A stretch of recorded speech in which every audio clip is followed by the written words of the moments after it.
Well, hello once again, boys and girls, and tonight we're off on another Alabama adventure. Of course, we're going to be getting close to Bigfoot, as close as we possibly can. I have some pictures from a researcher up in the Bankhead National Forest. I'm going to show you some pictures he sent. He said he has some more he's going to send us later on of some rock piles and that type of stuff. Then we're going down, that's in North Alabama. Then we're going down to South Alabama, I believe to Baldwin County. First, we're going to go to Monroe County, go through Uri. I thought it was Uri was the way that you pronounce that town, but I found out that it's Uri. And they have a pecan orchard down there, and we're going to see some pictures of that. And we're going to do a little history on, not a little history on Fort Mims. We're going to see some pictures on it real quick. And then we're going on down to the tip of Alabama, out on the Gulf. We're going to see some pictures of Fort Morgan. So anyway, I hope this will be a good Alabama adventure for you, and you'll enjoy watching it. First of all, let's get Carol in here to tell you what we're fixing to do, or tell you what's fixing to be going on. And now, from the tail end of the Appalachian mountain chain in the heart of the South, this is Alabama Adventures. Okay, now a while back I received an email from a gentleman. Call him Ed. Won't give his full name, or I don't like to give a full name. As long as you just use the first name of somebody or something like that, usually they can't be identified, and that's good enough. But at least I can keep up with who I'm talking about. Anyway, Ed emailed me. He is a researcher up in the Bankhead National Forest. Now, Bankhead is a very hot spot of Bigfoot. It has been for some time now. A while back, I believe I did a video one time of a lady that her and her entire family was doing some research and that type of stuff in Bankhead, and said they had these creatures coming up to them, especially at night. They would just be right outside. They would have a campfire going, and these things would actually coming up to their campfire and just sitting in the shadows, and they were feeding these things, these Bigfoot. I call them things, but it's kind of they're just doing that because they're not actually recognized by science and that type of stuff. But these creatures would come up in the darkness and sit just outside the light of the fire, and they would feed them. And now I believe that that's pretty much what's happening with Ed up there. He said he's a researcher, and he is coming in close contact with them. And I'm going to show you these pictures. First of all, I want to read you the part of the email that he sent me so you'll sort of know what's going on. All right, let me reach over here and get my other eyes on so I can sort of, that helps a whole lot. Anyway, I do want to apologize to Ed that I hadn't already gotten back with him. He sent this several weeks ago, but it's just taken me time to sort of get back doing the videos, and I'm a whole lot slower at them than what I used to be. Sometimes it takes me a week to put a video together, and it may take more than one day to do this one, but I do want to get a lot of information in on it for you. And let me tell you some of the email that he sent me. He said, I wanted to write you because I have several visual encounters with this creature, Mr. Bigfoot, every year for the last several years in the same location. I'm a survivalist who goes out into the wilderness to train myself constantly on my skills and to keep in good shape at the same time. I hunt for wild game year round and are usually accompanied by my dad or my brother-in-law every time because we train together. We're passionate at what we do. We love the outdoors more than food, I guess, but I wanted to tell you I've been keeping track of this one particular Bigfoot who has become very aware of who I am by smell or by visual sight almost every time we go into the wilderness. I've come to leave him gifts in the woods every time I trap or catch or kill game, because the first time we met him, he tried to warn us off by throwing big rocks at us, snapping tree limbs off. I'm estimating some 50 feet high. I've collected handprints of his, plus I have documented several structures with one picture of him looking at me from behind the structure. But ever since I have left my food offerings, he has came to the point he expects it now every time I show up. I get wood knocks as soon as I arrive, plus whoops. I am still trying to understand them and their communication skills. But he seems to be more friendly now that the gifts I leave. I have mentioned these things to the forest rangers, and they just don't want to talk about it. But I have proof. They keep blowing me off with something different every time. I'm trying to get some kind of protection for them from wildlife, game, and fish, but nothing has happened on their behalf. I noticed to the creature usually, I have noticed too, the creatures usually migrate to farms during hunting season, but this year he is still there. I know his pattern's pretty good. I don't want to give the exact location out over the internet for his safety. Anyway, that was pretty much his email. And what I noticed in here is people now, and like this other family that I was telling you about earlier, people now are taking my advice on how to come in contact with these things. Not like the TV shows you see, where you go into the woods with a baseball bat and start beating on a tree. Now, let me just ask you this: if you were sitting in a restaurant eating, and somebody walked in with a Bigfoot mask on and did a hoop like a Bigfoot, one of the yells or screams or what do you want to call it, and took this baseball bat and started beating on a table, knocking off glasses and plates and that kind of stuff, would you want to be particularly friendly to this person, or had you rather somebody just sort of come into the woods or come into the restaurant and sit down and try to be friendly? You're going to have a whole lot better luck if you just try to come in contact with these creatures. As I've said, what we did, we would go out to a location where we knew they were at.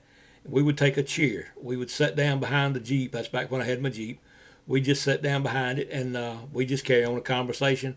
We would occasionally talk to these creatures, and we did leave them gifts. And one of the first videos I did, I told you about leaving water, sardines, eggs, that type of stuff.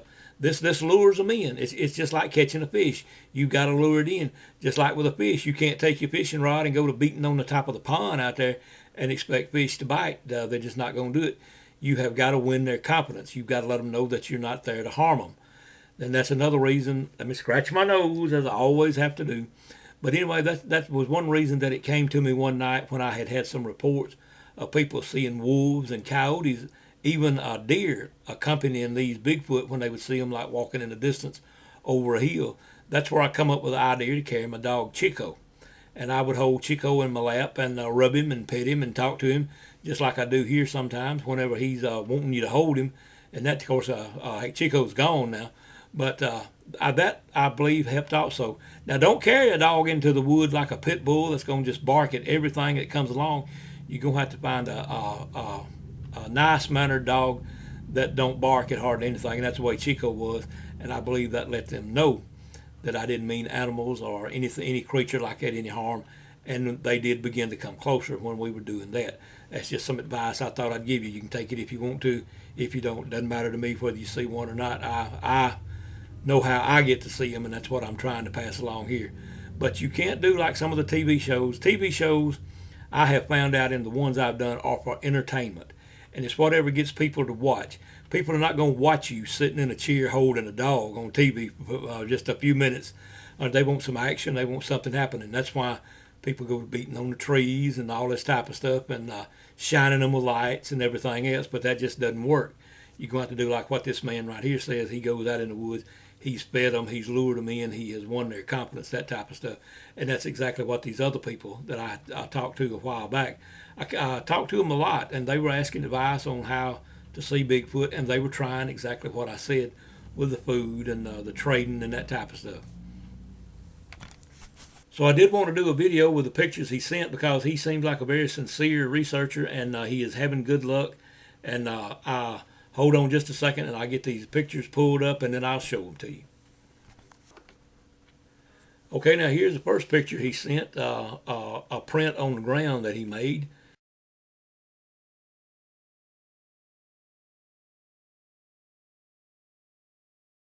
Then here he is holding his hand by a print so you can kind of get a size of it.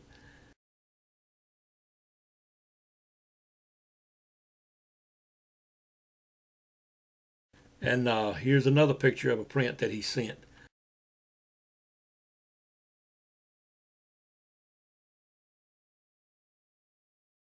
Okay, let me see now, moving right along. Here's a sign that he found, I believe, out there.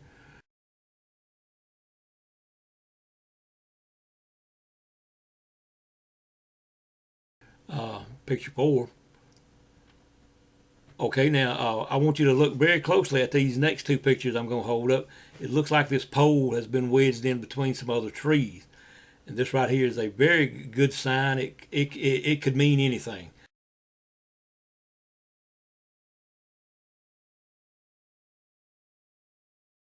I want you to look at picture, what I've got labeled picture number 3. Now, what exactly does picture number 3 symbolize? It could symbolize the four corners of the earth. It could be a Christian symbol of the cross. It could mean that this is where two trails cross out there. It could mean anything. We just don't know. And anybody that tells you that they have figured out all the language and all the signs and everything like that is pretty much just telling you a lie to sell you a ticket or sell you a book to something. But anyway, then he also sent this, what I've got labeled picture number 5.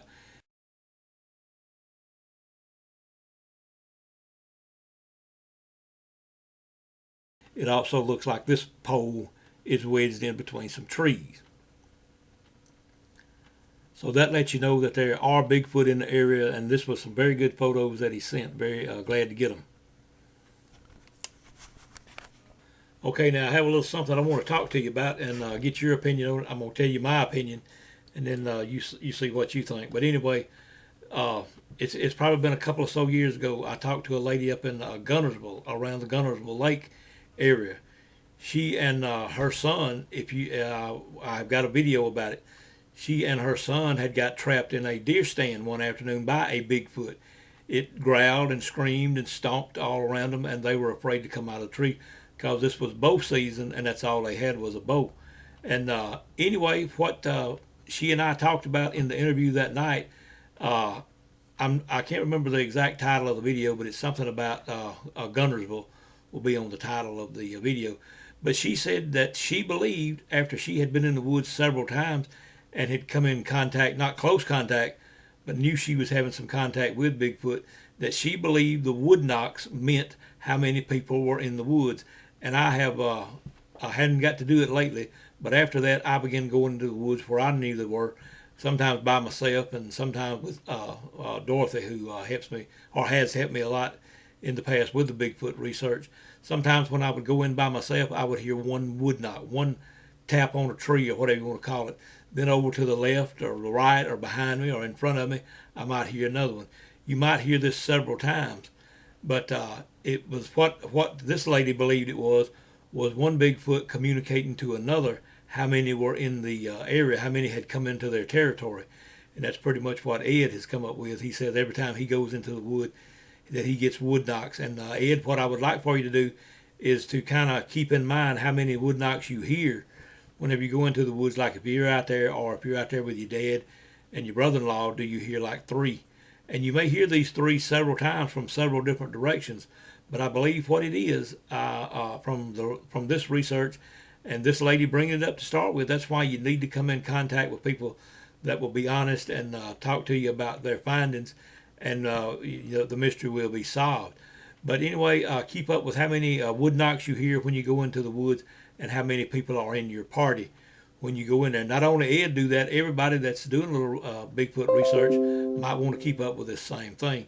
And something else that I do want to add that Ed brought up and that I've tried to do myself is try to get some type of protection here in the state of Alabama for these creatures. Of course, they're not recognized here, and some of the big talk radios and stuff say that they're nowhere but in the Pacific Northwest. And that just shows how little they know and how little they get out and how little research they do. But I sort of get tired of that on some of the radio shows.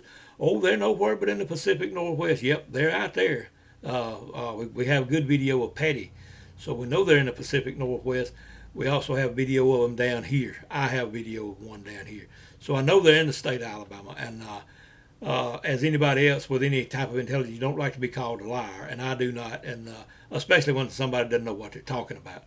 But anyway, that if you know how to help us, I would like to get with Ed sometime and talk to him about this problem. How can we get Bigfoot recognized as an endangered species or something like that here in the state of Alabama so they can be protected? If you know how to go about this, we'd appreciate you contacting me, and we'll see what we can do about that. And I do want to relate this other email that Ed sent. It says, hold on, I have to find my place. I really have been doing a lot of research on Bigfoot since I had my first encounter several years back. I do know from my research these are highly intelligent creatures. I love how they use every part of nature for food and medicine. They are extremely stealthy. I've had them throw rocks the size of a gallon bucket and knock limbs off of a poplar tree almost the same size in diameter around the limb. It sounded like a gun going off. It warned us off of its territory. So we left. I have recently discovered 3 big piles of rock on the same hill they threw them from a couple of months back. I have come back at a later date. I usually admire their skills. Bankhead Forest is a hot spot for these creatures, and he's exactly right on that. And there are some other people, and they could be all working together. I'm not sure. But anyway, Bankhead Forest is a very hot spot up there right now. I do appreciate Ed taking the time to send me these pictures, and so I could share them with everybody out there. And plus, his research, what he's doing, how he's coming in contact with them. I do want to tell you this right quick. When I was young and I was being taught how to hunt like deer and squirrel and rabbit and that type of stuff, that's how my father and both my grandfathers taught me to hunt. You go out in the woods, you find a place that looks like whatever you're hunting for is there, like acorns that's been eaten or nest in the trees of squirrels and that type of stuff, and you just sit down and you wait. You don't make any noise. You sit completely quiet and you see what's come by. I remember one of my granddads, I have told this story on video before, but I'm going to tell it again to just sort of remind you. He had killed a large bobcat, and he had to hide tanning it up there one Sunday when we went up there. And I was all carried away with him killing this bobcat. I would certainly love to kill one. But anyway, I asked him, how did he kill this bobcat? And that's exactly what he told me. He said, I just walked out in the wood, and I was hunting a squirrel that day, but said I was sitting up, leaned up against a tree, and said this bobcat just come walking up a trail out through there, and I shot him. And he said, we talked on a few minutes about hunting and that type of stuff, and he said, when you go out in the woods and you sit down and you be completely quiet, he said you would be surprised at what will walk by you out there. Said things that you never imagined might be in the woods. If you'll be completely quiet and not make a sound, they will walk right by you, won't pay any attention to you, and just keep it going.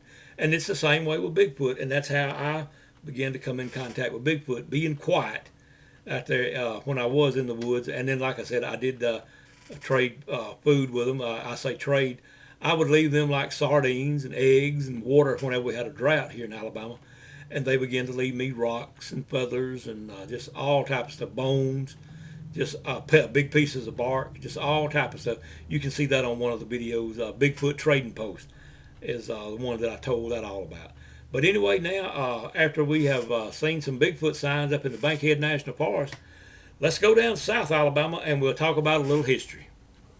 Okay, now I have another friend on here, Sam, who I met on here. I hadn't met Sam personally, but hopefully someday we will. Anyway, Sam sent me some pictures of a trip or vacation or a place he used to live.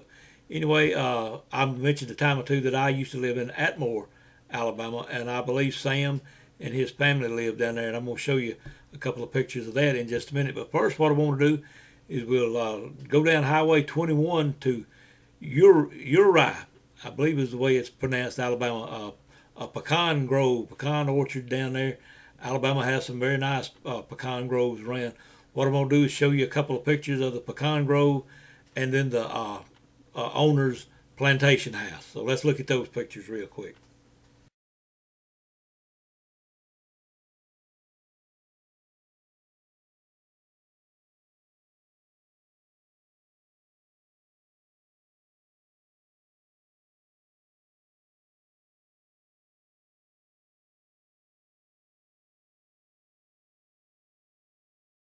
Okay, and I'm sure everyone remembers that I am real interested in Indian history, that type of stuff.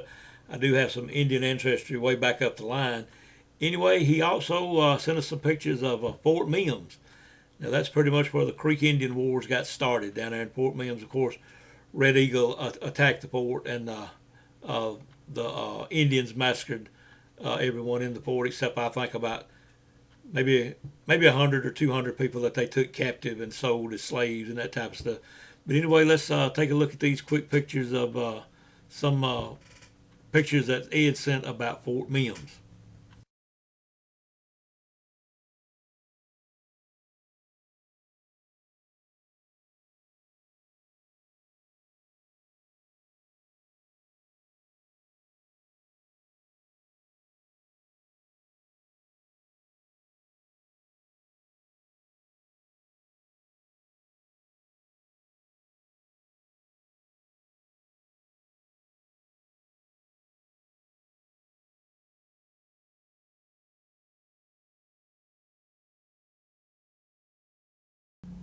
Okay, now when I was young and we did live in Atmore, we visited Fort Morgan, which is a Civil War fort down there. It may have been used for other wars or whatever, but I remember it being Civil War fort down there on Mobile Bay. And here's some pictures that he sent of Fort Morgan. So we'll look at those real quick.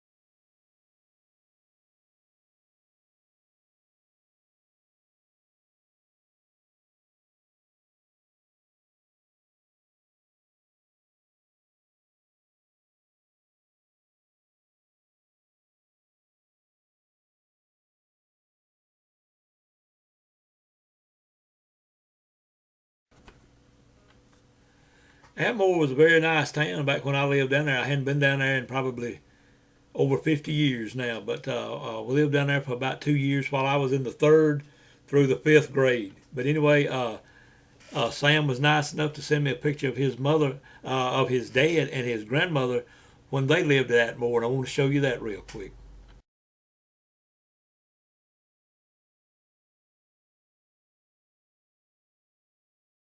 Okay, and now here's a picture of Sam's mom and dad when his dad was in World War II. And I know I've shown you some pictures of my dad when he was in World War II, but this is Sam's mom and dad. I'm having to check my notes right here, right real quick. His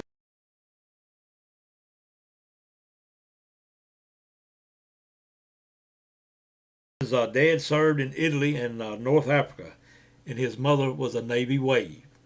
Both very patriotic people back during World War II. Well, that was just a few pictures that Sam sent.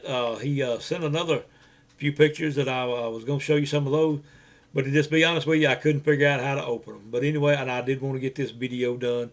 But I do thank you a whole lot there, Sam, for sending those pictures down. And I guess we'll just bring this video on to a close. As I always like to say, the Alabama Bigfoot Society is run completely out of pocket. And if you're in a position to where you can and where you would like to make a donation, that would be very much appreciated. And I do thank each and every one of you and would like to thank you personally. And if you make it up to Horseshoe Bend later on this month when they have the anniversary down there, I will certainly thank you for the donations. And I hope we get to meet a lot of you down there as the Horseshoe Bend anniversary is coming up on the 23rd of March, 2019. So I hope you can make plans to attend. If you like this video, I want you to give us a like. And if you like what we're doing down here with our stories and our history and our Bigfoot investigations and that type of stuff, hope you'll subscribe to the channel. If you have pictures like Ed sent, I would appreciate those, or like Sam sent, would also appreciate those. We'll put them on here and share them with all our viewers.